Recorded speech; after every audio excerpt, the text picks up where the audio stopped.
point that I want to make tonight is about the use of heimat, or homeland, I'll say a few words about it, by Jewish filmmakers in Germany. And the title is The Invention of the German Landscape by Jewish filmmakers, and it's about filmmakers and the challenge of heimat. I'll go back to this slide later, but first let's talk about what exactly is heimat that is so challenging. And now I have to apologize to the Germans among us. It's going to be a very superficial way, but I just want you to have the general framework of what we're talking about when we talk about heimat. So heimat is much easier to explain to Israelis, to Hebrew speakers, than to English speakers, I have to say, because we have the concept of moledet, which is very similar. Heimat is a place where I feel at home, a place where my identity comes from. As good Zionists, we remember the phrase "Adam tavnit nof moladeto." The man is cast from the landscape of his homeland, of his heimat. So heimat is a place, as opposed to space. It's a place where I feel at home. The place that reflects the landscape reflects my identity, but also reforms my identity.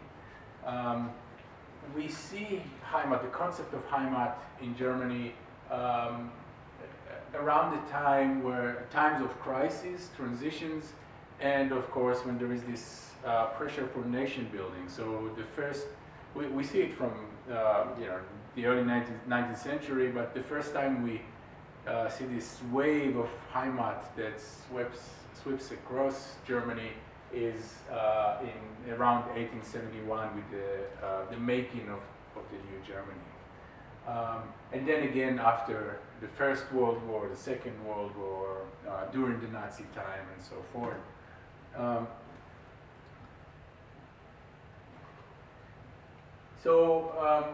Heimat has a very important role, or plays a very important role in the German identity discourse. It's a place. I don't have the speaker. It's okay. I thought I saw it before. It's really okay. So it's a genius idea because it usually comes with a local place, a very specific local place, but it's a place that functions as a metaphor to the nation. It's very local, but it's a metaphor to the nation, or it links between the nation and the local place. And it's great because there are many different local places, many different geographies in Germany, just as there are so many different groups in Germany, Christian, Catholic and Protestant, Northern and Southern, and so on and so forth. So each one has its own specific heimat, its own Gebirge, or the local place. And still this local place is a metaphor for the nation as a whole. It works really nice. Another thing that makes it very useful is that it has some recurring motifs. You can see here in the this image that there are some visual motifs, like if you want to represent heimat, it comes with the village that is embedded in nature. There are some, the church spires, there's some barns, there are some hills in the background, sometimes a fortress, not always. There is the forest, there are usually a road that leads from the village to the outside world, and so on and so forth. So there's this set of motifs that we can see everywhere, but there's also musical motifs, folk music,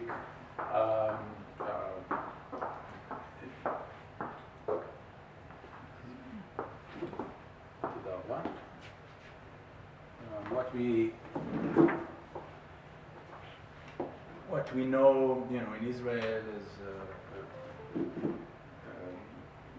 musica ivrit, or so this is, you have it also in Germany.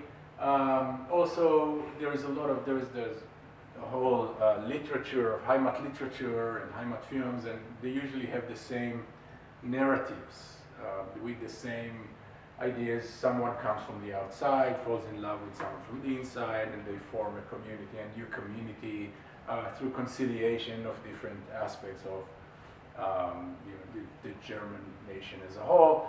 There are several formulas of heimat narratives. And all of these formulas of motifs, visual, musical, narratives, motifs, they all related to a set of emotions. Like I said, like being at home, nostalgia, and so on and so forth. That we can, it's very easy to know what set of emotions. Everybody knows them, everybody knows the same ideas. Unsurprisingly, it has been a very efficient tool in chauvinist nationalism. So anti-Semitic nationalism, nationalism based on folk, meaning on the biological group, the ethnic group, and not everyone can be part of the nation. It doesn't matter how, if you are legally a citizen,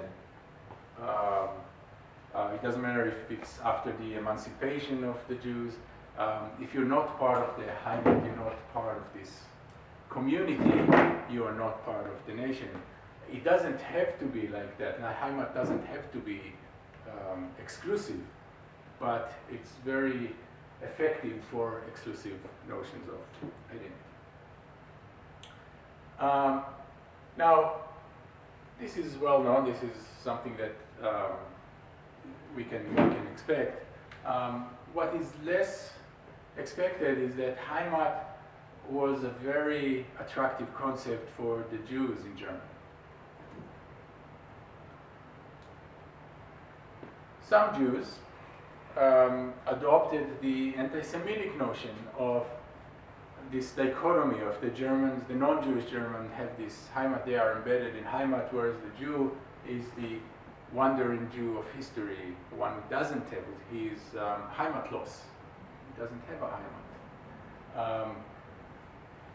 Who would adopt it with enthusiasm? The Zionists, for example, right? For the Zionists, the idea that the Jew is the wandering Jew until he comes to his own or her own heimat was very attractive. But there were many others who wanted to acculturate, assimilate within the German society or German bourgeois society, who thought about heimat. Heinrich Heine very famously said, well, heimat is not a place, it's a culture. So I can be, my place in Germany is in German culture, it's not related to a place. Others, like Arnold Zweig, for example, said something like, yeah, this is true that the Jew does not belong traditionally inside the German heimat. However, the German nationality needs this aspect in order to be a whole culture. It can't be otherwise. It's too small. It's too nationalist. So actually, the Germans need us because we are kind of heimatless. There were others who said, well, our real heimat as Jews, Jews is the German cities. The city is pretty much the opposite of heimat, or supposedly the opposite of heimat. But they were saying, you know, I truly belong in the city. The city changes all the time, and I'm changing all the time with it. This is where I feel at home. This is my whole identity is part of that. So I found a heimat in Germany that is not this heimat of the Volkist, but still this is part of me. There were others who took the other direction and basically worked very hard to show that Jews actually have roots in Germany. So there are lots of researches, for example, studies, dissertations written about the Jewish villages in Germany from the 12th century, 13th century, and so forth, in order to show actually the German heimat is our heimat as well. And finally, there is the idea that people like Kurt Tucholsky would say that heimat is actually not a real place. It's more of a fantasy. It's a place of tourism, and as such, Jews and non-Jews have the same kind of heimat. When non-Jews talk about heimat, it's not the people who live in the village usually, or in the small town, like your example from before. It's actually those bourgeois urbanites who fantasize on this kind of heimat. And as such, we Jews can participate in this culture. And to be honest, he says, we actually know much better. We know the German heimat much, much better than all these non-Jewish Germans who fantasize about this great, pure heimat. We know the names of the trees, we know the names of the places, we travel, we speak much better German than them.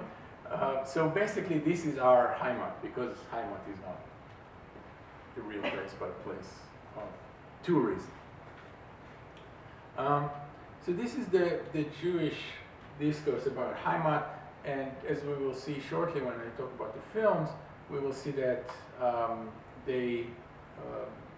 filmmakers were playing with some kinds of heimat from this discourse.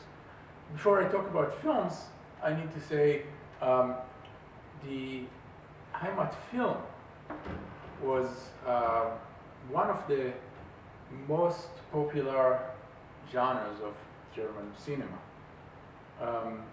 It started already during World War I and became so popular after that in 1920. Some film reviewers started to say, enough with these heimat films. Every film now is a heimat film. We need to stop with that. And we find it very curious today that they call it heimat film because there was not like an official genre of heimat film, but the reviewers got, they saw it and they started to talk about heimat film as a genre, that we have too much of it.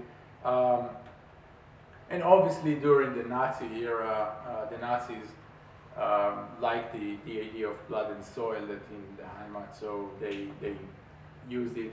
But after 1945, it became even more popular,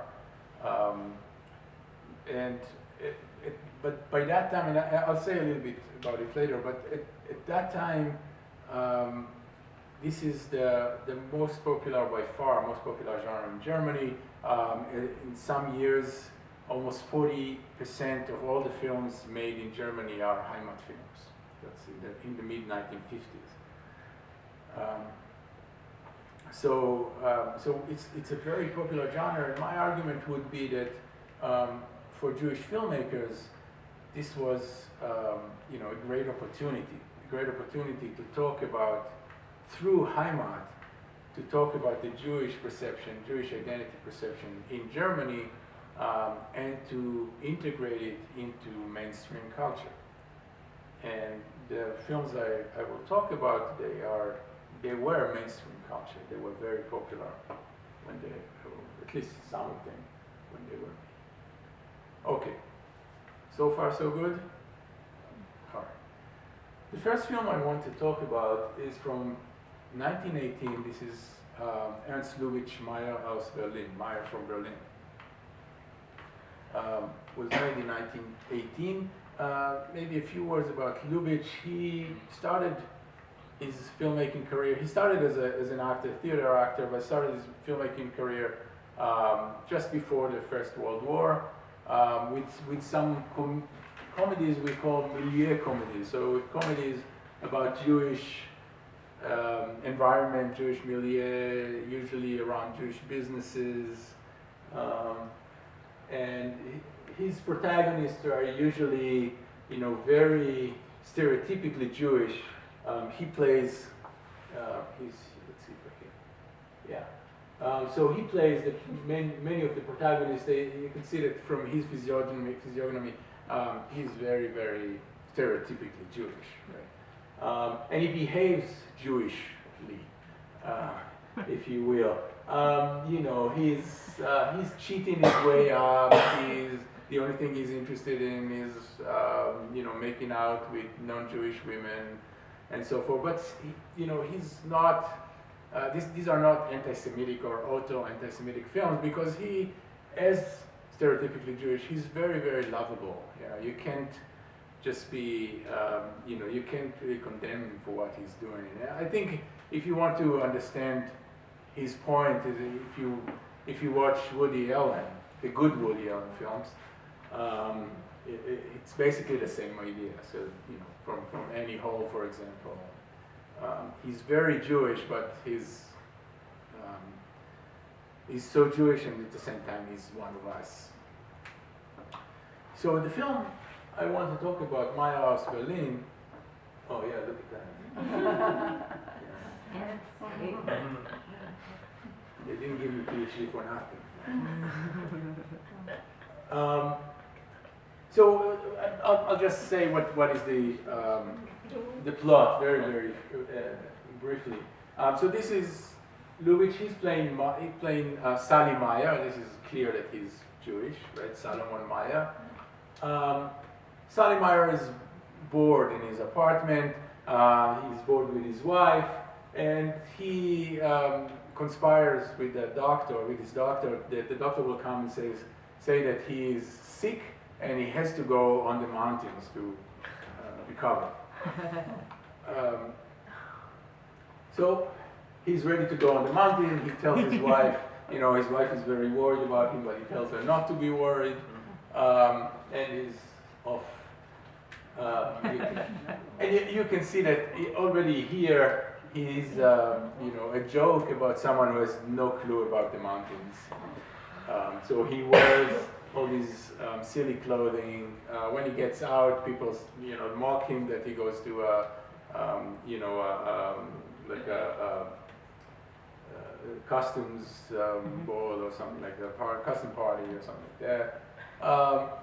He plans to go to the Alps somewhere, but then in the middle he gets bored and he gets off the train in Berchtesgaden, later, you know, Berchtesgaden, but at this point he goes there, and he meets there a lovely woman that he you know, tries to court her.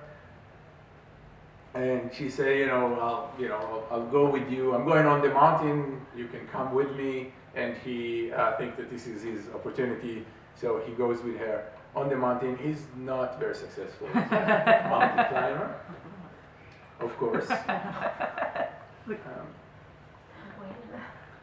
So they go off. He is not really interested in the mountain climbing. It's obviously that he is a joke. He can't. They're trying to climb the Watzmann, which is the highest mountain in the area, but he can't find it. He has to ask people all the time, where is it? He's eating all this Berlin delicatessen. This is like naknik, lunch meat stuff that he keeps dropping them all the time because he doesn't care about nature, obviously. People laugh at his nose all the time, and he doesn't get the joke. But he's so slow that eventually they climb the mountain, but they can't get down in one day, so they sleep in one of those mountain huts. They have to.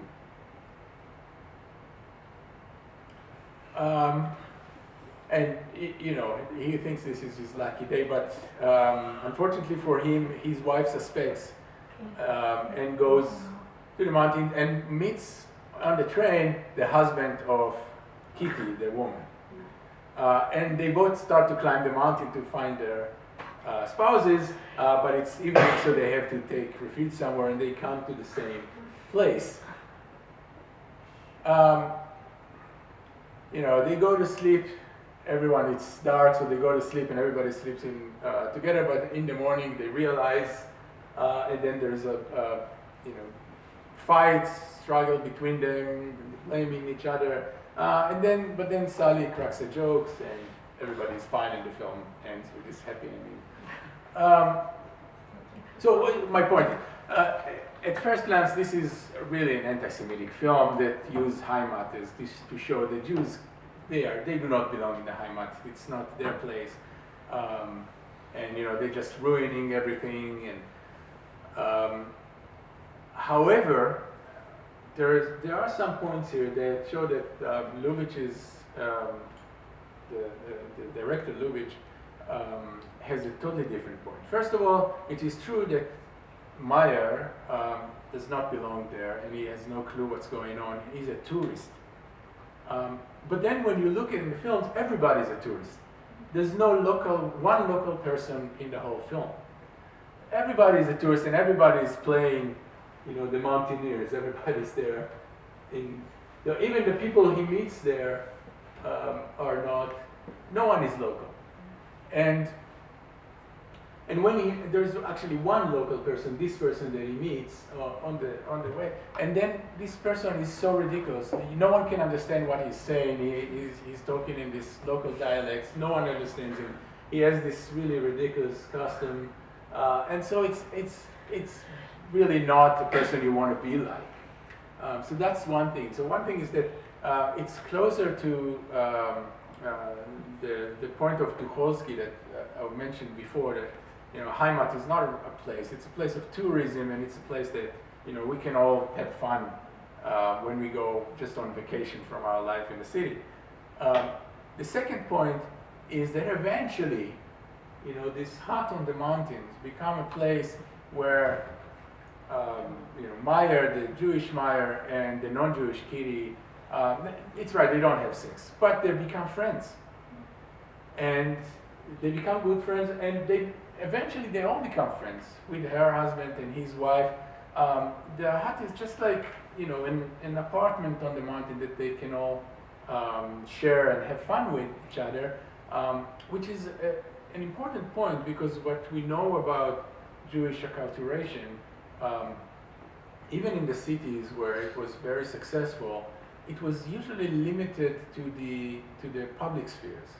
It's rare that Jews and non-Jews in private would have friendships, and it happens, of course, but we know from the literature that it's kind of rare. And Lubitsch says here, if we treat heimat not as this sacred, pure, authentic place, it actually can be a place where we can have like a true community together of Jews and non-Jews.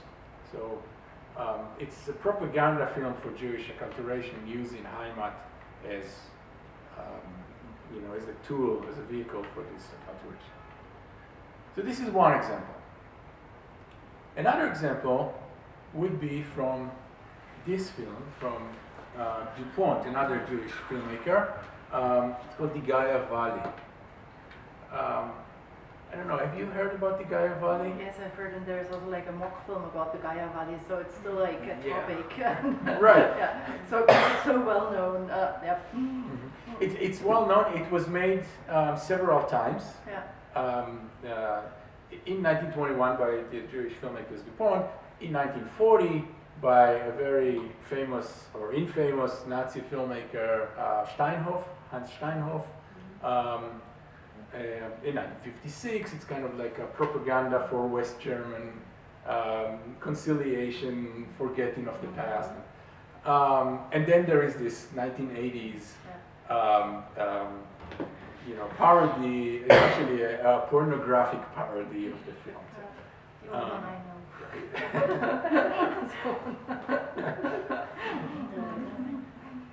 A friend told me, I didn't know. Yeah, so I want to talk about the original, which is actually based on a very famous novel from the 1870s. So the plot here again, very shortly, if let's see, yeah. So it's about a girl named Vali, and she lives in this secluded village with her father. Her father is very strict. She is named the Gaia Valley, the vulture valley, because of this vulture she owns. She got the vulture by rappelling down to the nest, killing the mother vulture, and taking the offspring. She's that kind of girl. She's really Yeah, she's one of those cute girls that live in Germany. She's in love with Joseph. Everybody calls him Bear Joseph because he killed the last bear on the mountain. But her father doesn't like Joseph, and instead he wants her to marry this guy, Vincent. He's a local farmer, not the sharpest cookie. Let's say it that way.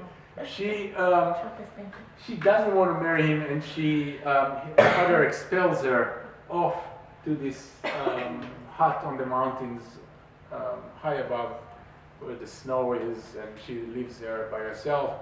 One night, Bear Joseph comes, but with another girl, Afra.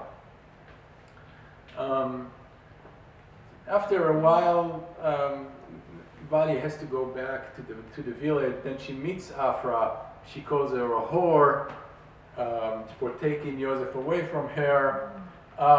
It seems to strike a chord with Joseph, who a little bit after that there is this celebration for Peter and Paul. I don't know how to translate that. It's like a religious celebration for something in Germany. Yeah, it's like more for something, because I also can't tell you. Yeah. So it's a local celebration, Christian, but also very local. So he invites her to come to the party with him. But then in the party, he humiliates her, strikes her down for talking this way to Afra. She says to Vincent, I will marry you if you kill him. Vincent shoots him. Luckily doesn't kill him. And eventually she feels so bad, she takes care of the wounded Joseph. And eventually he comes to her, and there is a happy ending. Of course, he says, well, Afra is his sister, it's not his lover, and he and Vali live happily ever after. Now, you see, this is a really nice example of these heimat narratives. It's very, it has, all of these elements. It's very Christian. It's very secluded. It's all on the mountains all the time. The village is inside the mountain village, inside nature. Everything has to do with nature as well. It's all about the local celebrations and so on and so forth. However, and I have to say, this became a film that people look at it as the prototype of heimat film. This is how you should make heimat film. This is what people imitate. However, my argument would be that again, Dupont criticized the concept of this heimat as the authentic German place. How does he do it? Well, first of all, I said that he presents this secluded village, right? It's this place of seclusion, which fits more or less with the heimat idea. However, this is really strange. The village is so secluded that nothing happens outside of it. There are no roads that go outside. No one visits the village. There are obviously not newspapers out of the village. Nothing comes in or out. It's totally outside the fabric of reality. And if you think, well, that's not so strange, I'll tell you that when the Nazis made this film again, remade the film in 1940, this is one thing they thought they have to change, they have to correct. These are parallel scenes. You can see, first of all, in the Nazi version, they have electricity grid. And this is one way to say that the village is part of the fabric of reality. This is part of the nation. And the electricity is connecting the whole nation, the whole Germany together. This is one thing. The other thing is that they do have visitors from the outside, and you see people are coming in cars or chariots. From the outside, there are roads outside, so the village is not so secluded. In Dupont's version, the village is not part of reality. It's a fantasy, and he basically says, you know, you want this great heimat authenticity, it's a fantasy. It's not real. And Einstein, the Nazi director, got it. The other thing, that this heimat is really a disgusting place. It's very violent. You can see here how Vali kills the vulture. It's very graphic. You can see all of it, and it's such a long scene where she kills it with a knife. In the Nazi version, you don't have that. Then you see so much violence there. You see here, Joseph and her father are fighting against very graphic. Her father hits her with a stick and hits her again in their house. You see Vincent hits one of the farmers. Buddy hits Vincent with an axe. Buddy burns down her house at some point. Yeah, this we saw at Peter and Paul. He humiliates her, Joseph humiliates her and hits her to the ground. Buddy again hits Vincent on another occasion, and so on and so forth. So it's very, very, very violent community, and it's not just Vali and her friends. One example that you can see only in this version of the film, not in any other version, is with a raging bull. There is a raging bull going through the village, and the kids are playing Parai Veret. How do you call it? Like Blinde Kuh? Yeah. So they play that, and then everybody, someone yells about the raging bull, and everybody's leaving her, the little kid, to herself. You know, there's no community, there's no solidarity, everyone to his own, and it's very, very violent. So this is not the great community that the heimat fantasy wants to think. And another thing is about the house, the home. So in all of this heimat literature, home is such a great place. You know, home in the country is so filled with light, and you can always see the mountains in the background. This is not here. The home here is like it's very expressionistic. It has lots of shade, shadows.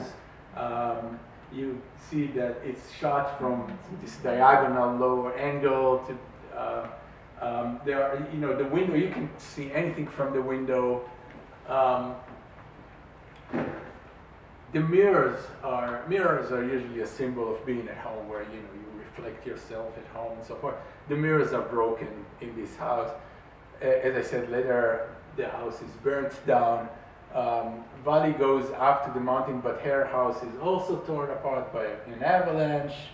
And she's, and even at the end of the film, even when she meets Joseph in the happy ending, they are not going home. They stay outside of home. And this is different from all of the other films, and also from the novel. In the novel ends by, okay, now let's go home together. And we don't have it here. She's still alone outside of home. So there is no home on the mountain. It's, here in German, it's instead of heimlich, this is unheimlich. This is anxiety-ridden place. So what Dupont says, listen, this very Christian heimat where there's no place for Jews, first, it's fantasy, it can't be in reality. Second, it's very violent, it doesn't have community and solidarity.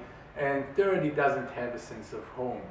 This is not the place you want. So this is, your fantasies about heimat are dangerous, they're not. Instead of that, you should think of this inclusive kind of society, inclusive kind of community that we want to have. Should we move on? All right, let's move on. The other example that I really like is from photographer, cinematographer, and film director Helma Lersky. I won't get into too many details. Lersky is a fascinating character. He is born in Germany in the 1870s. He's very old compared to the other people I talk about here. His family moves to Zurich. He leaves everything, goes to the U.S. He's an actor in a German-speaking theater in Milwaukee. Then he starts taking photographs, become a photographer. Goes back to Berlin during World War I, became a famous photographer, a famous cinematographer. He's part of many of the very famous films of the era, including films like Metropolis, for example, but also films about nature, like Bergfilm, like the Heilige Berg, and so forth. So he's everywhere. He's very famous. In 1929, just before he leaves Germany to come to Palestine, he makes this very strange heimat film. It's called Sprengbarger, which I have no idea how to translate, but in Hebrew we would say makdeach. So it's a drill.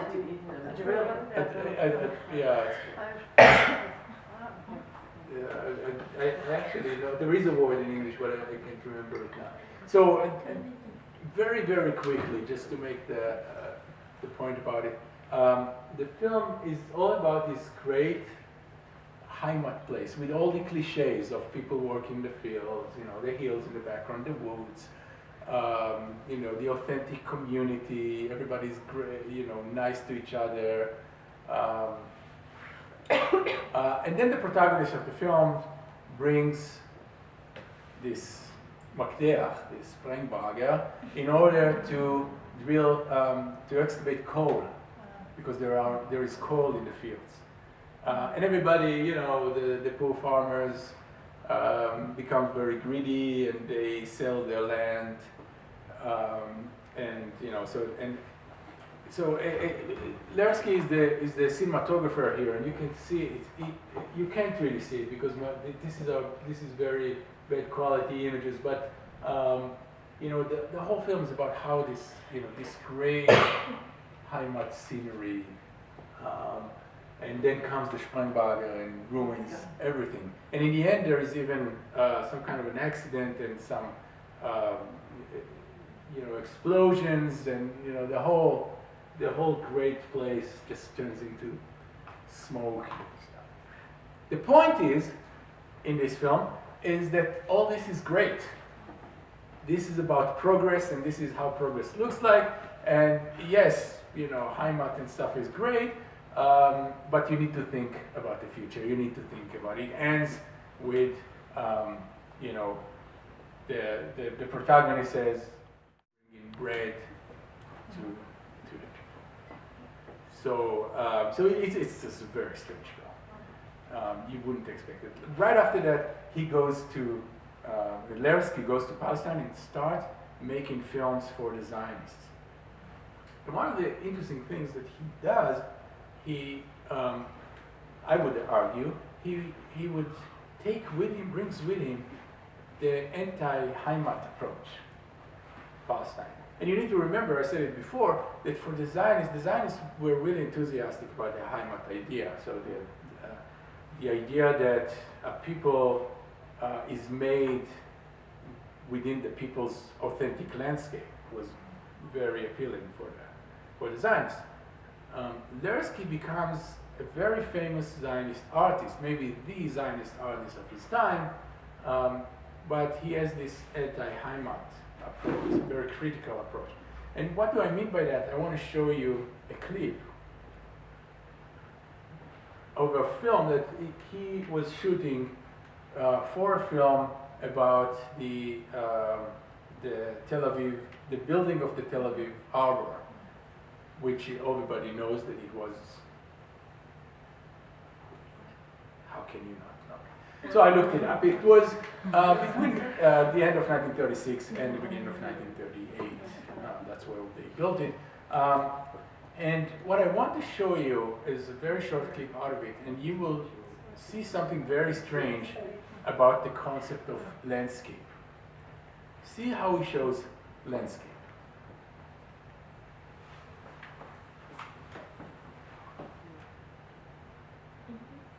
Let's say that it starts right here.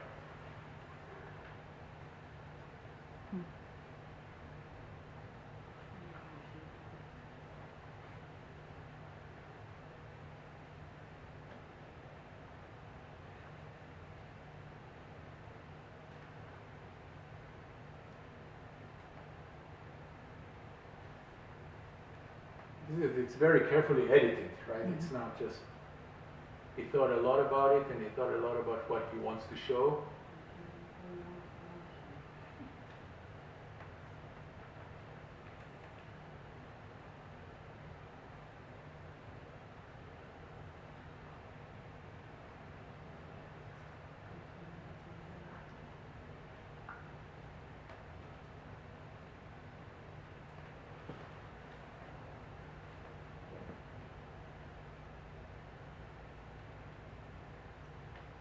So I'll cut the suspense here. This is not a landscape. He's doing his best not to show landscape. He celebrates the building of the harbor. It's one of the most fundamental Zionist achievements of the time in Tel Aviv. He celebrates it. He has no problem with that. But he will do it, he makes a point to show it outside of the landscape, outside of the place, the special context. So he wants to have a Zionism without heimat, without the concept of heimat. As I said, it's very brief. I have lots of other examples, but just to give you a taste of it. And now, with all this, I would also say that he does it in his photographs as well. He has this very famous Zionist photography about these working, Zionist workers, and he shoots them just, every time you can see the landscape, he rework it, retouch it. He retouched the negative, so you won't see the landscape. So it was really important for him to take Zionism out of its special context. That's part of the... You have only the people inside. Mm-hmm. Exactly. You have the people, sometimes you have machines at work, sometimes you have hands at work, but he really works hard not to show any of this, the traces of heimat. All right, now you have to tell me honestly how much time. Yeah, please go on. Yeah, we can go on. All right. Okay, I have two more examples. Okay. Now I have to say I want to go back to Germany, and after the war, as I said, heimat film becomes a very popular, even more popular genre. And what happens is we have to remember, first of all, that after the war, we have two things. First, the connotation, the Nazi connotation of heimat. During the Nazi era, there were lots of heimat film and heimat in film in a way that both worked for the ideology of Latin soil, the authentic community without foreigners and so forth, but also as a great diversion. So you have lots of heimat films during the war. For example, the Gaia Valley during the war is a way of destruction, is a way of, you go to the cinema, so you see all these, villages and this great scenery, and everything is so simple, and so you have that. And after the war, within the effort of German nation building, the idea of simplicity and the idea of that heimat is apolitical. It's a place without politics, and it's a place without past. You don't have this, this horrible Nazism and its atrocity. That made it very, very appealing. I gave you an example for one of these films. And it was another thing that was part of it. It was one of the genres that talked a lot about the Vertriebene. all of these expellees, meaning Germans that lived in Eastern Europe and now had to escape or were expelled from Eastern Europe by the Red Army or the new regimes in Eastern Europe. So the conciliation of these people, the integration of these people to West Germany was one of the recurring motifs of Heimat films after the war. And because the Vertriebene were part of a right-wing agenda, the Heimat film also has this aura of part of this right-wing agenda. Now, one of the coolest things that I see is that, first of all, it's a very cool thing that many Jewish exile filmmakers are coming back to Germany after the war. And many of them are playing with Heimat again. So they see what are the roles of Heimat in German culture today in the 1950s, and they try to play with it, try to say what is it to be Jewish in Germany with Heimat. I'll give you an example that is less known. It was a film that made some waves when it was made in Germany in 1956, but it's pretty much not known today. It's by John Bram. He's usually known today for his Hollywood horror films and some TV shows like Twilight Zone, Alfred Hitchcock Presents, and so forth. So in the mid-1950s, he comes back to Germany. He actually makes only 2 films there, but one of them is a very strange Heimat film of a sort. The film is Die Goldene Pest, the Golden Plague. Right? What is the Golden Plague? So it's about this village. It's fictional village of Dosenthal.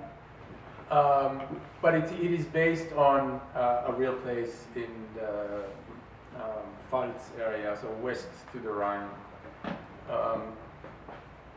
This place is next to the largest military base in Germany, American military base of the time. Just to make clear, the place itself, the place upon it is based, had around 5,000 people. The camp next to it, the American military base next to it, has 30,000 soldiers. The protagonist of the film is Richard. You can see him here on the left. He comes back to Germany after, no one knows why, but his family left Germany, and there is this insinuation about being Jewish, but they never say that. They immigrate to the U.S. and now he comes back as an American soldier he's in Korea and he comes back for a vacation in the village. It's a really nice village. It's a very typical Heimat film style. You have the church, the brick church, the alleyways, the nice forest. We see Richard. He meets with his childhood sweetheart, and they walk through the forest just as it's supposed to be. The whole community is gathered at the church. Everybody's singing. The guy here is the brother of his sweetheart. The girlfriend is Francisca. This is her brother. I think his name is Hans, but I'm not sure. And he plays the church organ. So, everything is just as it's supposed to be. However, now John Brown introduces a very cool cinematic strategy.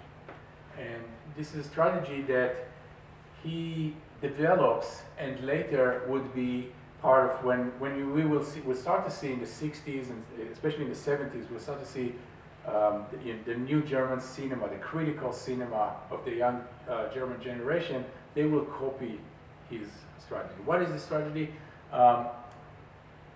It's about a dichotomy, a dialectics of heimat.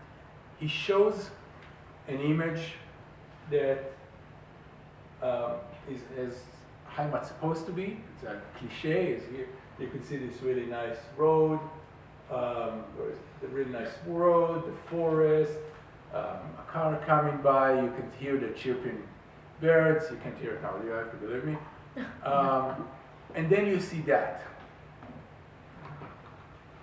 Bombs, and the Americans are training there, so everything is bombed. They're all nice, I guess, just part of this warlike stuff. And the people in the car say, "Well, here the war never ended," and then you go in the village and you can see, well, you can see it starts with this. You see the alleyways and the horse and stuff, but then you can see from the other side, and you can see that all these alleyways are nesting all these crazy bars, Hawaiian bars, and all these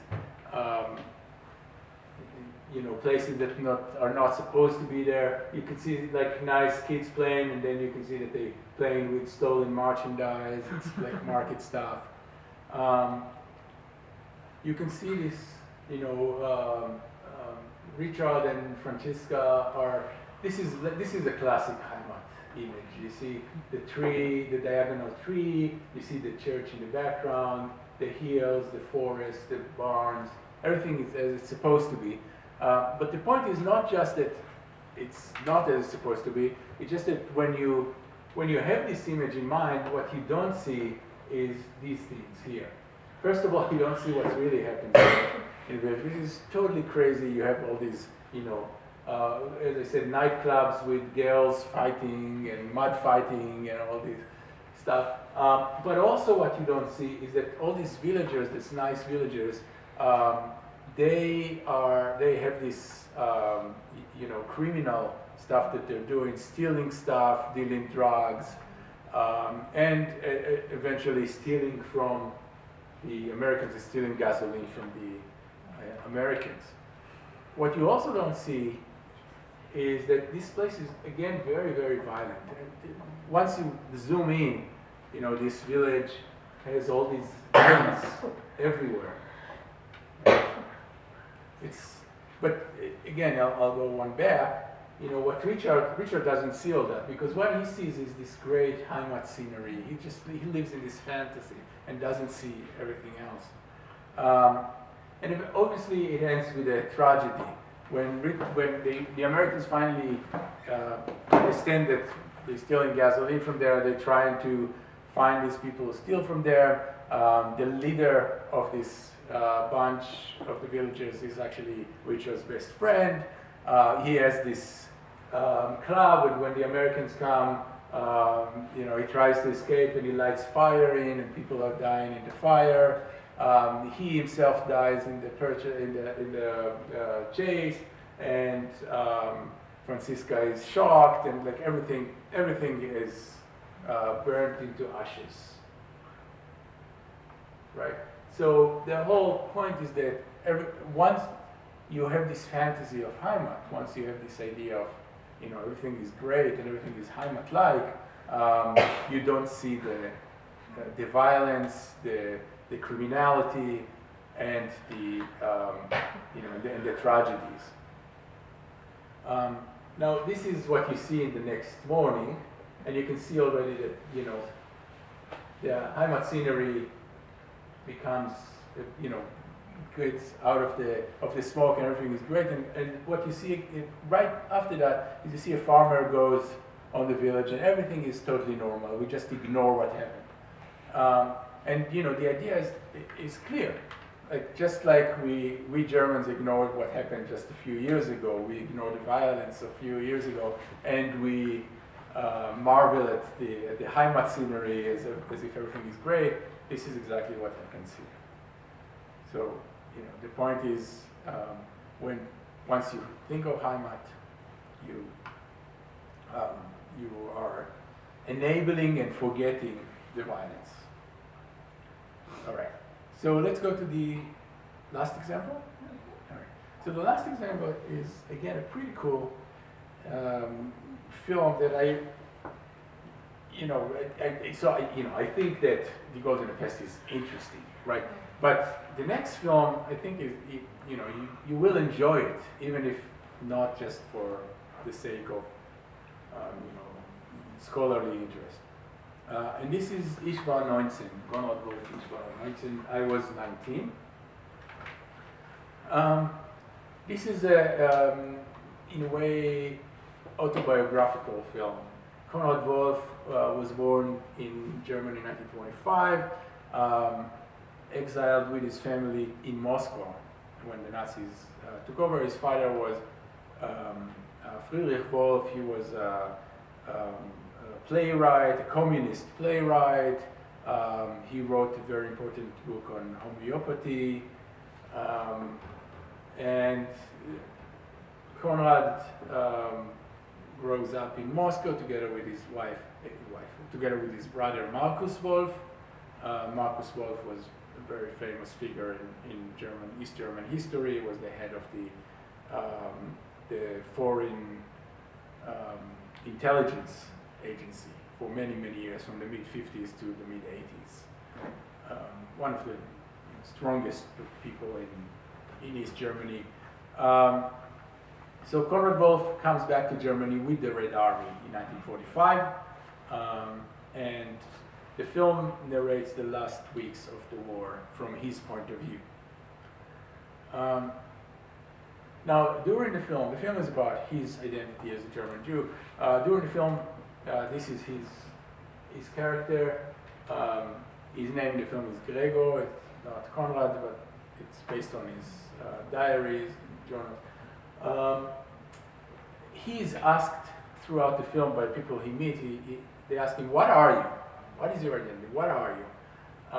And he doesn't answer through the whole film. Sometimes, and they try on him several concepts of heimat. Yeah, just like here in this scene, where they go back to Heine. Remember Heine that I mentioned before? Heine that says, the place is my place, my heimat is German culture, not the landscape. His friend recites him a quote from Heine's song, Heine's poem that says, Ich hatte einst ein schönes Vaterland. Once I had a beautiful country, a beautiful fatherland, and he really doesn't like it. This is his reaction. Stop it. He really doesn't like it. He is looking for a real heimat. By the way, just before he died, he gave an interview in which he says, the last words of this interview is like, my whole life I only wanted one thing, to find my heimat. So this is a film about finding that. Strangely, he works very, very similar to what John Brown did in terms of the heimat dialectic. And he even does it in a much more striking way. For example, look at this image from the very beginning of the film. This is pretty much how the film is begin. You see this image here, and this is where they cross the border to Germany, right? From Poland to Germany. Now, he doesn't shoot it on the borders from Poland to Germany. He shoots it somewhere else. He shoots it actually on the Elbe, where exactly where Caspar David Friedrich painted his very kitschy image, landscape image. So he wanted to recreate the same image. You can see here the waterfront. You can see the trees in the background. You can see the hills in the background. You can even you see the raft here. It's hard to see. He even has the raft. So he starts the film by saying, okay, this is Heimat, this is the German landscape. And then we hear the voice of the protagonist, of Konrad Wolf himself, saying this over the loudspeaker. The war is lost and you are in a helpless position. So he is ruining Heimat to everyone. right? He's trying to call to the Germans on the other side to surrender, and he ruins it to everyone. But the point is that what he wants to say, this is not, this heimat that you saw, I didn't ruin it. That was all along a very bad fantasy. It's something that makes you not see what it really is. And then he zooms in on this raft that I showed you before. You see the raft here, he zooms in. And then you can see it's a gallows. It's a gallows for a German soldier who dared to put off his arms. Okay? So it was made by people who wanted to continue the fighting. Only if you have this fantasy of heimat, you don't see that.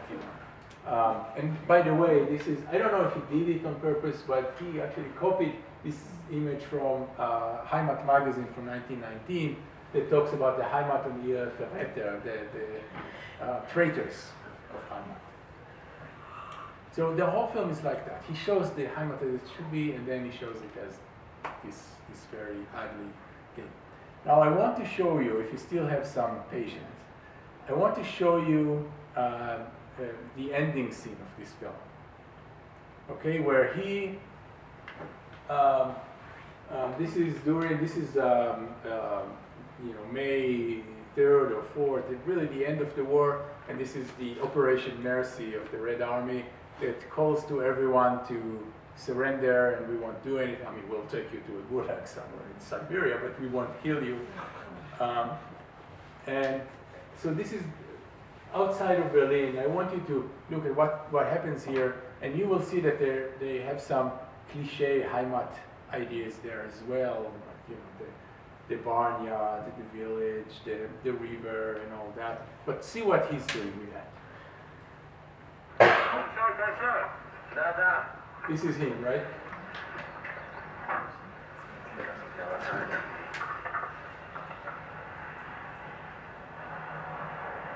These are the people who surrender.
Deutsche schießen auf Deutsche. Pfui Teufel. Die können mir mal meinen deutschen Arsch lecken.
bis ihr nicht mehr schießen könnt.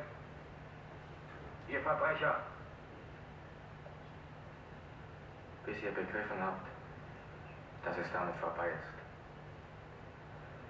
Ein für alle Mal vorbei.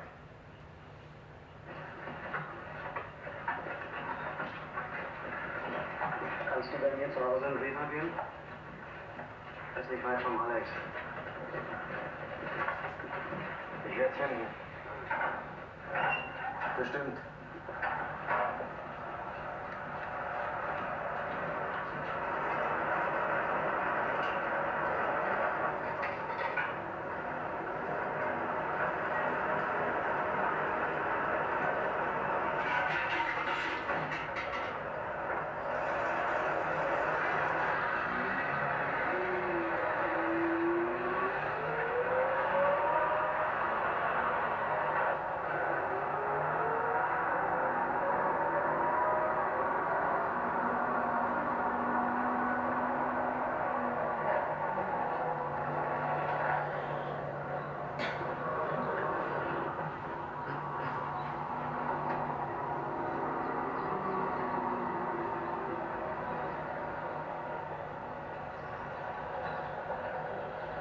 Ich bin Deutscher.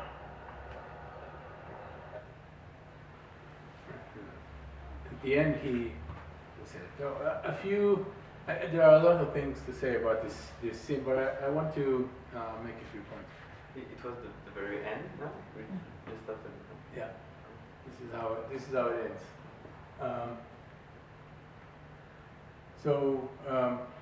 First of all, so we see this is again kind of a cliche heimat scenery. We have this this small little house in the prairie, the barns, and the brook goes here. And again, this time the electric grid, the roads.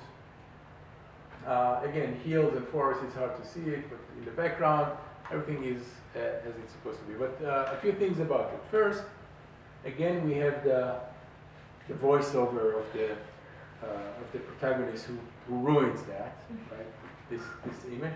And second, it's important to say that this fantasy of heimat that we saw, you only see it from their point of view, from the SS point of view.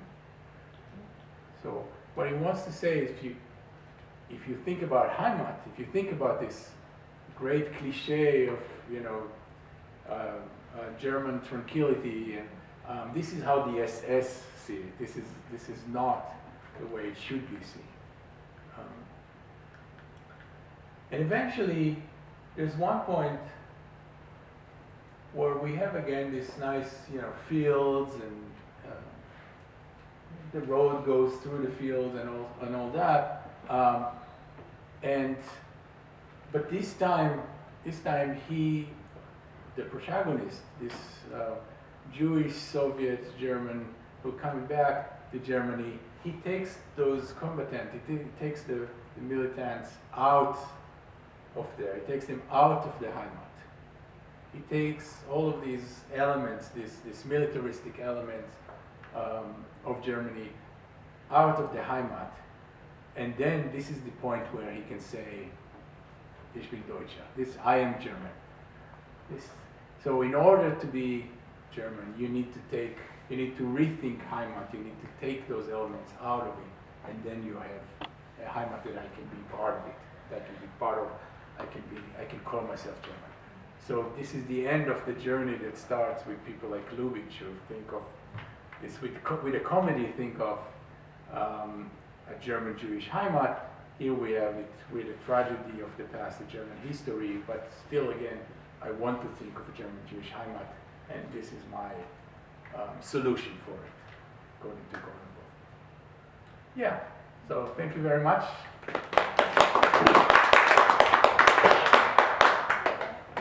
Just got two questions basically, but then also the Wolf film was coming out like 68, Yeah. so which already you did have like the new audience in a way. I think goes in the West and the East. But I just wonder also about the John Brown film. Did the people get it? Was there like a positive reaction from the audience, or Do you know anything about that? Yes, well, there was a lot of reaction from the audience because not so much about what I was talking about, but about the people said that it was a very realistic representation of the moral decay Yeah. of the Germans. All these Fräuleins go with GIs and all that, and black GIs and all this stuff. But other than that,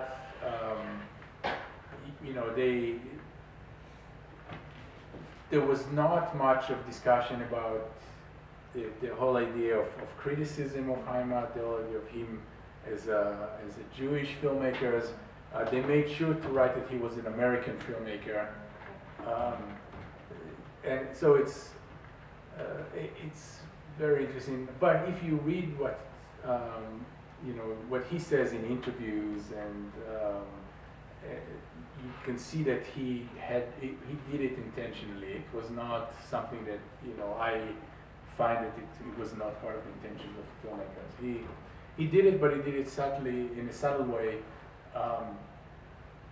because he wanted it to be a popular film. He didn't want it to be just a critical film that no one wants to see.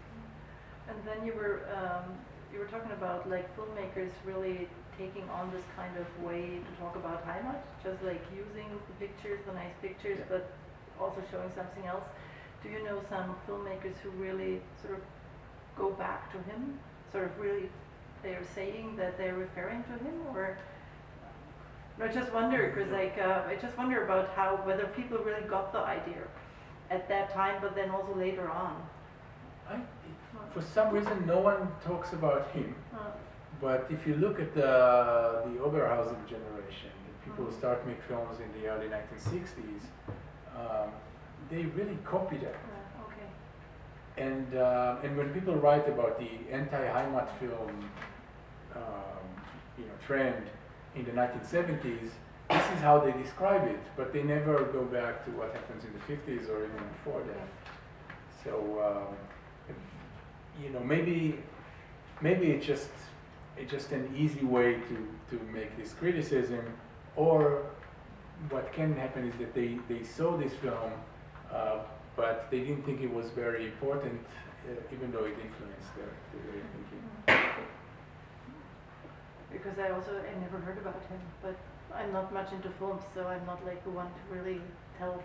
Yeah. Well, I can say that when the film came out, people did talk about it, especially because it was, a scandal. Yeah. But, And the Wolf film, was it only seen? I could imagine it also was seen in the West. yes. Well, Wolf was an author, Yeah. and his films were screened in international film festivals, Okay. so people knew him. Ich war 19, less than other films. I think it took a while until people realized that it's actually a very interesting film. Other films, he made films of Holocaust-related films that were compared to Hélène René, Hiroshima Mon Amour, and so forth. So he was, the new voice.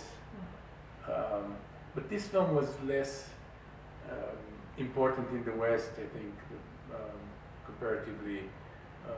But as I said, really, if you watch it today, it feels so contemporary. It doesn't feel old. I know that this scene looks,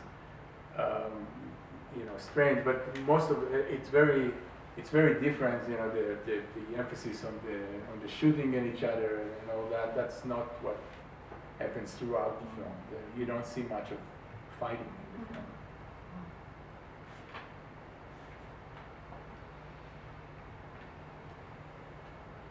אני אשאל אותך אחר כך, יש לי דברים שלא קורים. Just one question. If you have a comment to make about the relation between the home and the landscape, and how the landscape becomes the home when it's framed, like what we're seeing, and when we actually film inside the homes, it really feels like there is a strong relation that I don't because I haven't watched all those films, I can't feel it right now. So in the classic heimat narratives or heimat films, it's all about being at home. This is the place in the world where I feel at home. This is the place where, you know, I understand everything. I grew up in it. I understand everything. Everything is familiar to me. I am part of the community. So, and therefore the home itself is an important metaphor in it. So, you know, you build a home, you build a family in the heimat. And so when they play with it and makes it a place where you don't have a home, that's, you know, you can't miss it. It goes against the genre. It's so interesting to see that the windows we were talking about, and when you make use of camera, you create those windows all the time, so you feel.